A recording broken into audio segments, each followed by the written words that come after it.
وعباد الرحمن الذین یمشون علی الارض ہونا،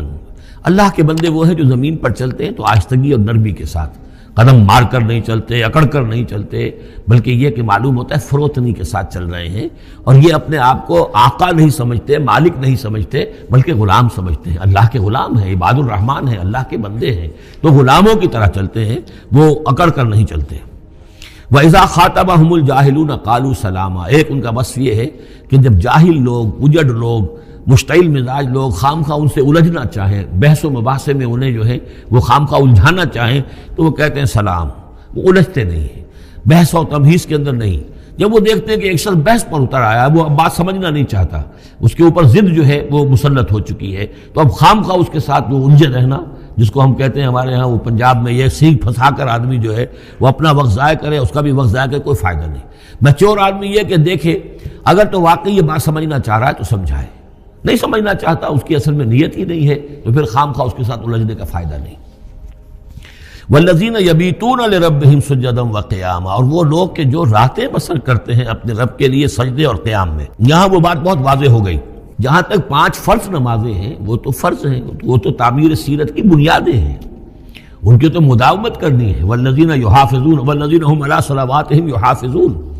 لیکن یہ لوگ جو ہیں جن کے دل آشنا ہو گئے ہوں اللہ سے، اگر یہ اللہ کے ساتھ دوستی ہو چکی ہو، تو پھر یہ کہ رات کا وقت ہوتا ہے کہ جس میں وہ پھر بندہ اٹھتا ہے، کوئی دیکھ نہیں رہا ہے، لوگ سوئے ہوئے ہیں، کوئی ڈسٹربنس نہیں ہے۔ خیر ہماری تو آج کل شہری زندگی میں راتوں میں بھی ڈسٹربنس رہتی ہے، لیکن یہ کہ عام طور پر بہرحال دن کے مقابلے میں تو ایک سکون کی کیفیت ہوتی ہے، اس وقت اپنے رب سے راد و نیاز کی باتیں، کبھی اس کے سامنے کھڑے ہیں، کبھی سر بسجود ہیں۔ والذین یبیتون لربہم سجدا وقیاما والذین یقولون، اور وہ کہتے رہتے ہیں سب کے باوجود، ربنا اصرف عنا عذاب جہنم، اے رب ہمارے عذاب جہنم کو ہم سے پھیر دے، دور کر دے۔ یہ سورہ نور میں بھی ہم نے پڑھا تھا کہ وہ ساری شخصیت جو ہے بیان کرنے کے بعد وہ اس کے بعد بھی لرزاں و ترساں رہتے ہیں، یوما تتقلب فیہ القلوب والابصار، ڈرتے رہتے ہیں اس دن کے خیال سے کہ جس میں نگاہیں اور دل الٹ دیے جائیں گے قیامت کے دن سے۔ ان عذابہا کان غراما، یقیناً اس کا عذاب جو ہے وہ چمٹ جانے والی شے ہے۔ انہا ساعت مستقر و مقامہ، پروردگار وہ جگہ جہنم جو ہے یقیناً بہت بری جگہ ہے، مستقل قیام کے لیے بھی اور تھوڑی دیر کے لیے بھی۔ جو میں نے عرض کیا تھا کہ دنیا میں بری سے بری جگہ بھی جو ہے اس میں بھی آپ تھوڑی دیر کے لیے جائیں گے تو ریکریشن ہو جائے گی چینج کی وجہ سے، اور اچھی سے اچھی جگہ جو ہے اس میں بھی مستقل رہنا پڑے تو پھر اس کے اندر کوئی حسن اور کوئی جو ہے دلچسپی باقی نہیں رہے گی۔ تو اس کے بجائے جو جنت کا اور جنت کا تصور دیا جا رہا ہے، جنت اتنی اچھی جگہ ہے کہ مستقل طور پر رہنے کے باوجود اس کی دلچسپیوں میں، اس کی رعنائیوں میں کوئی کمی نہیں ہوگی، اور جہنم اتنی بری جگہ ہے کہ ایک لحظے کے لیے بھی کسی کا قدم وہاں گیا تو وہ اپنی پوری جو ہے سختی اس کے اوپر ظاہر کر دے گی۔ والذین اذا انفقوا لم یسرفوا ولم یقتروا وکان بین ذلک قواما، اور وہ لوگ کہ جو خرچ کرتے ہیں تو نہ تو وہ اسراف کرتے ہیں اور نہ ہی بخل سے کام لیتے ہیں، بلکہ اس کے بین اعتدال جو ہے واقعہ یہ ہے کہ دنیا کا مشکل ترین کام ہے، توازن اور اعتدال۔ ظاہر بات ہے یہ لوگ جو میچور ہیں، سمجھدار ہیں، اب ان کے ہاں یہ ہوگا کہ ان کے اس خرچ کرنے کے معاملے میں بھی اعتدال ہوگا۔ والذین لا یدعون مع اللہ الہا آخر، 3 کبیرہ گناہ وہ ہیں جیسا کہ ہم نے پڑھا ہے سورہ نساء میں بھی، ان تجتنبوا کبائر ما تنہون عنہ، تو بڑے بڑے گناہ وہ کون سے ہیں کہ جن سے اگر تم باز رہو تو باقی چھوٹے گناہ تو اللہ تعالیٰ جو ہے وہ معاف بھی کرتا رہے گا۔ اور ان میں سے سب سے بڑا تو 2 مرتبہ فرمایا شرک،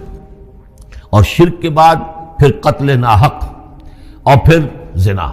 یہ 3 ہیں۔ قتل ناحق سے بھی در حقیقت تمدن کی جڑ کٹ جاتی ہے، اور زنا سے تمدن جو ہے وہ سڈاس بن جاتا ہے، پھر اس کے اندر گندگی ہو جاتی ہے۔ تو اس حوالے سے یہ 3 چیزیں یہاں بیان کی جا رہی ہیں۔ والذین لا یدعون مع اللہ الہا آخر، وہ لوگ کہ جو نہیں پکارتے اللہ کے ساتھ کسی اور معبود کو۔ ولا یقتلون النفس التي حرم اللہ الا بالحق، نہ ہی قتل کرتے ہیں کسی جان کو جس کو کہ اللہ نے محترم ٹھہرایا ہے مگر حق کے ساتھ۔ قتل کے بدلے قتل والا معاملہ ہے، یا مرتد کا قتل ہے، یا زانی شادی شدہ کا رجم ہے، جو بھی ہے۔ ولا یزنون، نہ وہ زنا کرتے ہیں۔ ومن یفعل ذلک یلقى اثاما، اور جو کوئی بھی یہ کام کرے گا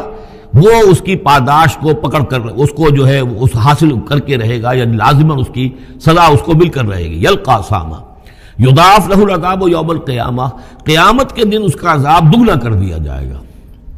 یہ آیت اس اعتبار سے بہت اہم ہے کہ منکرین حدیث نے بہت شور مچایا ہوا ہے کہ قرآن مجید میں کہیں عذاب قبر کا کوئی تذکرہ نہیں ہے، صراحتاً واقعتاً نہیں ہے، احادیث میں بہت تفصیل ہے، لیکن یہ کہ یہ مقام ایسا ہے کہ جس سے ثابت ہوتا ہے کہ قیامت کے دن سے پہلے بھی عذاب ہے، یضاعف لہ العذاب یوم القیامہ، دگنا کیا جائے گا ان کے لیے عذاب قیامت کے دن۔ اس کا مطلب ہے کہ عالم برزخ میں بھی ان کے لیے عذاب ہے۔ اور جو فرمایا گیا ہے کہ یہ جو قبر کا گڑھا ہے یا یہ جہنم کے گڑھوں میں سے ایک گڑھا ہے اور یا جنت کے باغیچوں میں سے ایک باغیچہ ہے، اور یا تو وہاں ایک کھڑکی کھول دی جاتی ہے جنت کی جہاں سے ٹھنڈی ہوائیں اور خوشبوئیں آتی رہتی ہیں، اور یا یہ کہ کھڑکی کھول دی جاتی ہے جہنم کی طرف جس سے آگ کی لپٹ اور گرمی جو ہے اور لو جو ہے وہ آتی رہتی ہے۔ یضاعف لہ العذاب یوم القیامہ، قیامت کے دن اس کے لیے عذاب دگنا کر دیا جائے گا، ویخلد فیہ مہانا، اور پھر وہ رہے گا اس عذاب میں ہمیشہ ہمیشہ۔ الا من تاب، ہاں استثناء ہے، استثناء یہ ہے من تابہ، جو جس نے توبہ کر لی دنیا ہی کے اندر موت کے آنے سے پہلے ما لم یغرغر، الا من تابہ وآمن، اور ایمان لایا۔ گویا کہ جو شخص اس قسم کے گناہوں میں مبتلا ہوتا ہے چاہے وہ قانوناً کافر نہ ہو، حقیقتاً وہ کافر ہو جاتا ہے، ایمان اس کے دل سے نکل جاتا ہے، لہذا توبہ گویا کہ اثر نو ایمان لانے کے مترادف ہے۔ الا من تابہ وآمن وعمل عملا صالحا، اور وہ پھر عمل کرے نیک، فاولئک یبدل اللہ سیئاتہم حسنات، تو ایسے لوگوں کی برائیوں کو اللہ تعالیٰ نیکیوں سے بدل دیتا ہے۔ اس کے دونوں معنی ہے کہ توبہ کے نتیجے میں ایک تو نامہ اعمال میں جو اندراج ہوا تھا برائی کا وہ صاف ہو جائے گا اور اس کی جگہ نیکی کا اندراج ہو جائے گا، اور یہ معنی بھی ہے کہ زندگی میں اس دنیا میں توبہ کے نتیجے میں اخلاق جو ہے وہ پاک صاف ہو جاتے ہیں، دامن اخلاق کے دھبے دھل جاتے ہیں، اور انسان کا جو دامن کردار ہے پھر صاف شفاف ہو جاتا ہے۔ وَكَانَ اللَّهُ غَفُورًا رَحِيمًا، اور اللہ تعالیٰ غفور الرحیم ہے۔ وَمَن تَابَ وَعَمِلَ صَالِحًا، اب دوبارہ تکرار کی گئی، اور جو توبہ کرے اور پھر نیک عمل کرے، فَإِنَّهُ يَتُوبُ إِلَى اللَّهِ مَتَابًا، تو وہ ہے کہ جو توبہ کرتا ہے اللہ کی جناب میں جیسا کہ توبہ کرنے کا حق ہے۔ توبہ کی تسبیحیں ہو رہی ہوں، استغفار کی تسبیحیں ہو رہی ہوں، اور آیت کریمہ کے ختم ہو رہے ہوں 1.25 لاکھ کا اور لاکھ کا، لیکن حرام خوری جوں کی توں جاری ہو، وہ سارے غلط کام ویسے کہ ویسے جاری ہوں، وہ کوئی توبہ نہیں ہے، اس کا کچھ حاصل نہیں۔ والذین لا یشهدون الزور، اور وہ لوگ کہ جو جھوٹ کے پر موجود بھی نہیں رہتے۔ جھوٹ کی گواہی والی بات نہیں ہے یہاں، لیکن جھوٹ کی گواہی تو گویا کہ اس کے اندر خود بخود امپلائڈ ہے، یعنی ان کے اندر صداقت اور حق کے ساتھ اتنی غیرت ہوتی ہے کہ جہاں کوئی جھوٹ کا گزر بھی ہو وہاں وہ اپنی موجودگی بھی پسند نہیں کرتے۔ جھوٹ کا دھندا ہو رہا ہو، جھوٹ کا کاروبار ہو رہا ہو، جھوٹ بولا جا رہا ہو، یہ وہاں پر ان کی غیرت اور حمیت جو ہے صداقت کے ساتھ اور سچ کے ساتھ وہ اتنی ہے کہ وہ وہاں موجودگی بھی اپنی برداشت نہیں کرتے۔ وَإِذَا مَرُّوا بِاللَّغْوِ مَرُّوا كِرَامًا، اسی طریقے سے جب وہ کسی لغو کام کے پاس سے گزرتے ہیں تو اپنے دامن کو بچا کر گزر جاتے ہیں۔ دیکھیے وہاں بھی تھا سورہ مومنین کو شروع کی آیات میں وَالَّذِينَ هُمْ عَنِ اللَّغْوِ مُعْرِضُونَ، کہ جو لغو سے اعراض کرتے ہیں، اور یہاں یہ کہ اس کے پاس سے اگر گزر ہو بھی جائے اتفاقاً، خود تو قصد کرنا جو ہے بہت دور کی بات ہے، اس کا کوئی امکان ہی نہیں، اتفاقاً آپ راستہ چل رہے ہیں اور دیکھ رہے ہیں کوئی مداری کا تماشا ہو رہا ہے، آپ کا کوئی ارادہ نہیں تھا، لیکن وہاں رکیے بھی نہیں، وہاں سے جو ہے اپنے دامن کو بچاتے ہوئے نکل جائیے۔ والذین اذا ذکروا بآیات ربہم، اور وہ لوگ کہ جن کو جب ان کے رب کے آیات کے ذریعے سے نصیحت کی جاتی ہے، سمجھایا جاتا ہے، لم یخروا علیہا صما وعمیانا، تو نہیں گر پڑتے اس پر بہرے اور اندھے ہو کر۔ اس کے بھی دونوں معنی ہیں، ایک تو یہ کہ مخالفت پر اندھے بہرے ہو کر کمر کس لینا جیسے کہ قریش کر رہے تھے، تو گویا کہ تعریض ہے، ان پر ایک تنزیہ انداز ہے یہ کہ یہ لوگ جس طریقے سے کر رہے ہیں وہ معاملہ اللہ کے بندوں کا نہیں ہوتا۔ لیکن یہ دوسری طرف یہ بات بھی ہے کہ آیات قرآنیہ کو بھی اندھے بہرے ہو کر تو نہیں پڑھنا ہے اور سننا ہے، بلکہ غور کرنا ہے۔ افلا یتدبرون القرآن ام علی قلوب اقفالها، تو کیا یہ قرآن کی آیت پر تدبر نہیں کرتے؟ وَتَدَبَّرُوا فِيهِ لَعَلَّكُمْ تُفْلِحُونَ، تدبر کرو تاکہ تم سمجھو۔ تو اس طریقے سے محض جو ہے وہ قرآن مجید کو بھی اندھے بہرے ہو کر جو ماننا جو ہے اس سے بھی بہرحال عباد الرحمن جن کی یہاں تعریف کی جا رہی ہے ان کے مقام سے وہ جو مقام ہے ان کے مرتبے سے فروتر ہے۔ وَالَّذِينَ يَقُولُونَ رَبَّنَا هَبْ لَنَا مِنْ أَزْوَاجِنَا وَذُرِّيَّاتِنَا قُرَّةَ أَعْيُنٍ، اور وہ لوگ جو کہتے ہیں کہ اے رب ہمیں اپنی بیویوں اور ہماری اولاد کی طرف سے آنکھوں کی ٹھنڈک عطا فرما، یعنی یہ کہ جس راستے پر ہم چل رہے ہیں ہماری اولاد ہمارے گھر والے بھی اسی راستے پر چلیں تاکہ ہماری آنکھیں ٹھنڈی ہوں۔ ایسا نہ ہو کہ میں تو اللہ کے دین کے راستے کی طرف چلنے کی کوشش کر رہا ہوں اور اولاد کسی اور طرف کو دور لگا رہی ہے، تو ایک کشاکش ہے۔ پھر یہ جو صورتحال جو ہے فرکشن گھر کے اندر پیدا ہوتی ہے،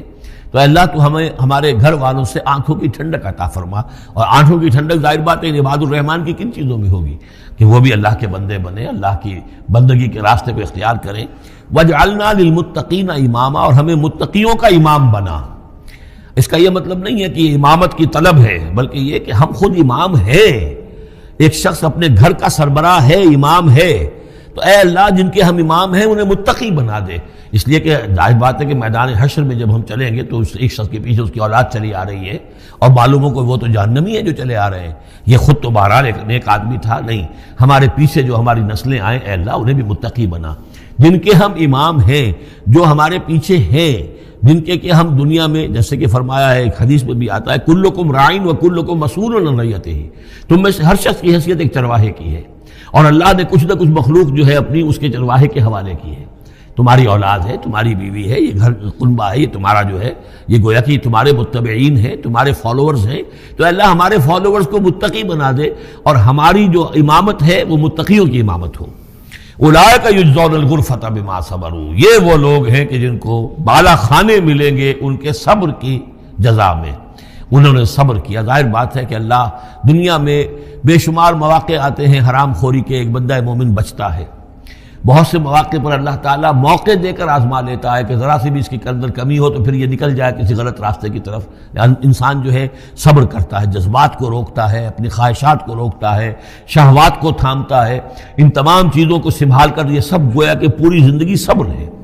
تو بما صبروا اولئک یجزون الغرفۃ بما صبروا، یہ وہ لوگ ہوں گے کہ جنہیں بدلے میں ملیں گے بالا خانے جنت کے ان کے صبر کے عوض۔ وَيُلَقَّوْنَ فِيهَا، ان کا استقبال کیا جائے گا وہاں جنت میں، ان بالا خانوں میں، تحیۃ وسلاما، سلام کے ساتھ اور دعاؤں کے ساتھ۔ خالدین فیہا، وہ رہیں گے اس میں ہمیشہ ہمیش۔ حسنت مستقرا و مقاما، بہت ہی عمدہ ہے وہ جگہ، مستقر کے طور پر بھی، مستقل قیام گاہ کے طور پر بھی، اور مقامہ تھوڑی دیر کے لیے بھی۔ تو یہ گویا کنٹراسٹ ہے۔ جہنم کو فرمایا ساعت مستقر و مقامہ، اور جنت حسنت مستقر و مقامہ۔ قل ما یعبأ بکم ربی، اے نبی ان سے کہہ دیجئے میرے رب کو تمہاری کوئی پرواہ نہیں ہے۔ یہ نہ سمجھو کہ میں تمہارے پیچھے اپنے آپ کو ہلکان کر رہا ہوں، تو میرے رب کو کوئی تمہاری ضرورت ہے؟ میری یا میرے رب کی کوئی ضرورت اٹکی ہوئی ہے تمہارے بغیر، وہ بات پوری نہیں ہوگی؟ یہ چھپر تم ہی اٹھاؤ گے تو اٹھے گا، ورنہ اٹھ نہیں سکتا، یہ نہ سمجھو۔ قل ما یعبأ بکم ربی لولا دعاؤکم، اگر نہ ہوتا تمہیں پکارنا۔ اللہ نے یہ بات اپنے ذمے لی ہوئی ہے کہ تمہیں خبردار کر دیا جائے۔ اللہ تعالیٰ وما کنا معذبین حتی نبعث رسولا، ہم عذاب نہیں بھیجتے رہے جب تک کہ رسول کو نہ بھیج دیں، اس لیے مجھے بھیج دیا ہے، میں لگا ہوا ہوں اس کے حکم سے۔ میں تمہاری گلیوں میں بھی تمہیں سنا رہا ہوں، تمہارے گھروں میں جا کر تم سے بات کر رہا ہوں، اکیلے اکیلے بھی بات کر رہا ہوں، ڈنکے کی چوٹ بھی کر رہا ہوں، لیکن یہ نہ سمجھو کہ کوئی اس میں میری غرض ہے یا میرے رب کی کوئی ضرورت ہے۔ قل ما یعبأ بکم ربی، میرے رب کو تمہاری پرہکا کے برابر کوئی وقت تمہاری نہیں ہے ان کے نزدیک۔ لولا دعاؤکم، اگر نہ ہوتا تمہارا پکارنا۔ فقد کذبتم، تو دیکھو تم نے جھٹلا دیا ہے۔ فسوف یکون لزاما، اب عنقریب یہ تمہارے ساتھ چمٹ کر رہے گا، یعنی یہ کہ اس کا جو عذاب ہے، اس کی جو پاداش ہے وہ تمہیں مل کر رہے گی۔